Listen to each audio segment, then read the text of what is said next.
Hey everyone, it's Christian B., Burnaby, Vancouver-based real estate agent. Welcome to Rapid Fire Real Estate. Glad to have you with us. And for today's discussion, we're going to touch on 4 topics, and of course, you can take that intel with you out into the marketplace. And if you need more help, you can reach my contact in the show notes below. Easy peasy. Been in the top 10% since my second year in the business, so you're in good hands. All right, what I want to do is leave tariffs and the impact that tariffs could have on home prices towards the end. And I want to touch on 3 topics before we get there. Okay, the very first one is for you landlords, and this video really is going to benefit landlords and sellers. Landlords, take note of what the recent rents have averaged.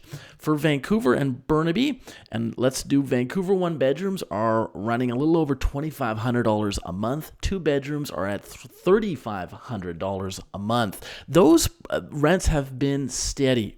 While rents have declined a lot in the last year, they haven't in the last 2 to 3 months. So keep an eye on that. Good source there is a site called Zumper.com, ZUMPER.com.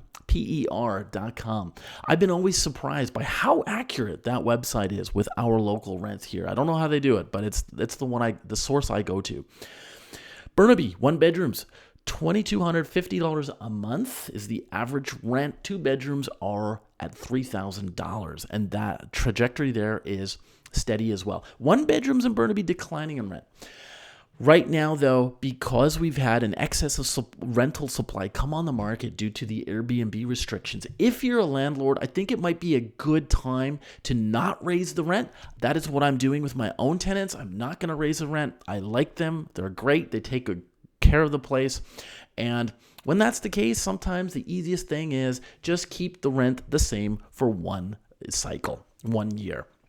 And you can always raise it the following year. Okay. Let's move along. I want to talk about how you're registered on title. Important CRA tax implication here for you sellers. And these are things that have come up in my practice in the last week. There's really 2 ways to be registered on title. Generally, husband and wife will be registered as joint tenants. So that means the benefit of this is if one spouse passes away, title transfers to the other spouse. And it's done fairly seamlessly. The second way to be registered on title is through Tenants-in-Common.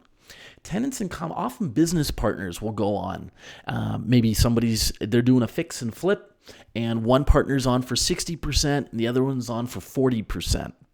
Now, the thing with Tenants-in-Common is sometimes you'll see a spouse where one is on title for 99% and the other spouse is on title for 1%. And you might wonder, well, why would they do that? And generally speaking, it's because one of the spouses is bringing all the money in for the down payment. And that's usually why that's the case. The challenge with Tenants-in-Common, of course, is that there's a probate process. That's a legal process where when one of the owner passes away, it's got to go through the courts. That can take 6 months.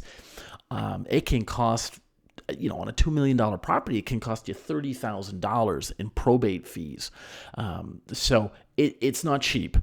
And sometimes you'll see with an older parent, you'll sometimes see a son help his mom or dad buy a property, maybe because they can't qualify for a mortgage anymore because they're retired. And what happens is if he's a joint tenant on title with mom, if she passes away, it goes to him. However, remember, it hasn't been his principal residence during that time. And so when he goes to sell 25 years later, there may be his half.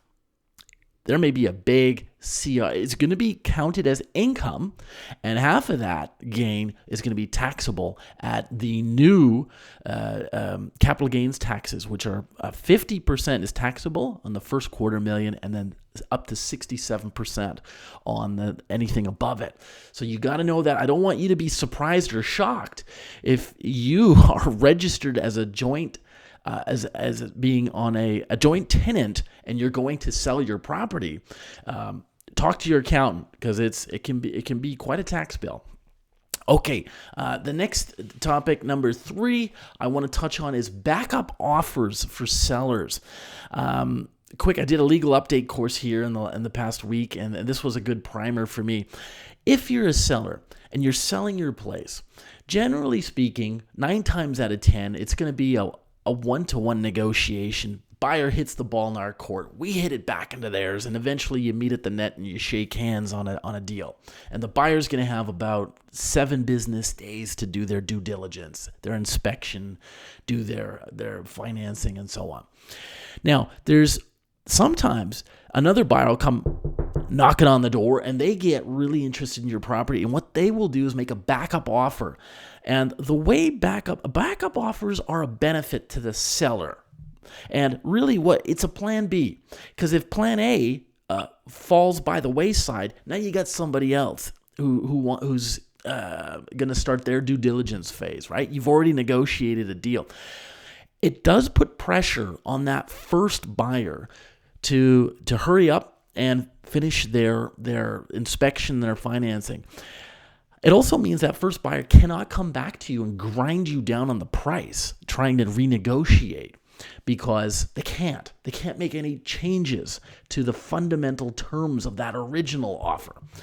And so it's nice to have a backup offer in place. It's strategic, but it generally is a good idea. Note, it can be higher than the original offer. Now, that doesn't mean you can kind of block their inspection, but it can just come in $5,000, $10,000, $15,000 higher at times. The benefit, the only real drawback to a seller is that you're tied to that backup offer, right? Just legally. And so that if the first group fails to remove their conditions from the offer, it then goes to the second group, and there's nothing you can do about it once you've signed on the dotted line. Okay. Now, for buyers, the benefit of a backup offer, of course, is that if the original buyer doesn't remove their conditions, they can't get the green light on their financing. Now you are in pole position. Just like in a race where the lead car drives off the track, if you're in second place, you inherit first place. That's really what's going on. The drawback to buyers of backup offers is that in my experience, often now you're tied into this situation and the property you really like comes on the market. So I generally will tell my buyers, unless they're absolutely in love with the property, you don't need to make a backup offer. You might find something else that comes on the market you like even more. Okay, last topic now is tariffs. A little bit of talk online here by the public, perhaps the uninformed public, that tariffs could actually help home prices here in Canada because we have this excess of softwood lumber, right? Because we cut down a lot of trees, we send it across to the United States, and that the current president there is going to want to tariff that. Well, wait a minute. Most condos, anything more than 5 stories high, is built using concrete. So lumber really only applies to the detached market and townhouses. And even then, I don't know the exact number, but it may only make up about 20% of the home. A lot of the flooring that goes into a house will be imported from places like Europe, from Germany or Switzerland. Sometimes it's imported from China. And that's a lot of the laminate or engineered flooring that you see installed in homes. A lot of other materials are imported from the United States. I'll give you some examples here. Glass products, appliances, hardware, ceramics, all of that, meaning tiles, all of that's coming from the U.S. And if Canada is putting on retaliatory tariffs on American goods coming in, guess what? You, dear buyer, will be paying more for that finished product. I mean, glass products, for example, when you see a tower go up, I mean, it can cost $2 million to the builder for all the windows that are going into that project. You add another 15% on $2 million. I mean, you're looking at about $250,000 in expenses. That's going to get passed on to the end user. Appliances ain't cheap. I mean, it can cost you $7,000 to $10,000 to fit out your place with appliances. I just had a kitchen guy here. An appliance guy here looking at my fridge, which is starting to make funny noises. And I mean, a new fridge at Costco is probably going to cost you about $1,600 to $1,800, right? And again, you're adding 15-20% on that. You're looking at another $300 for a fridge.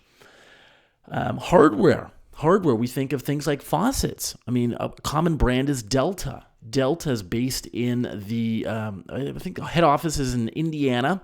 They've got manufacturing facilities around the United States. One's in Michigan. But if you're bringing in a faucet, you check that out at Home Depot. I mean, these things run for $300, $400, $500. If you're paying an extra 15% on that, you're paying almost an extra $100, $50 to $100 on these products. So it's not cheap. It could add a lot to the price of a finished home. It could add a lot to the price of a finished townhouse or a condo, let's say several years from now. So, don't be cheering for tariffs and hoping that that's going to bring home prices down. The other factors here that the way the market could get affected is, I mean, if we enter a recession, which we very likely would, if you had blanket tariffs on Canadian goods going into the United States at 15 to 25%, if we did, I mean, what you're going to see is you're going to see the banks obviously have to. I mean, builders aren't going to build. They're not going to build if people can't afford to buy homes. They're going to sit on the sidelines. So you're not going to get an excess of supply coming to market. And then and in the United States, who knows? I mean, these tariffs could cause inflation. If you got inflation, the Americans will have to increase their interest rates, and that often Canada will follow suit. So I don't think the tariffs are a terrible thing for our economy, but also for home prices. I don't think that this is going to translate. This is not going to be a benefit. People here are going to be paying more. People there are going to be paying more. So hopefully the cooler heads prevail in the capitals, especially in the capital down in America. Folks, if you found this video helpful, give us a thumbs up. Subscribe. We love having you. I hope you enjoyed the content, the stories, and the examples, and we'll see you next time.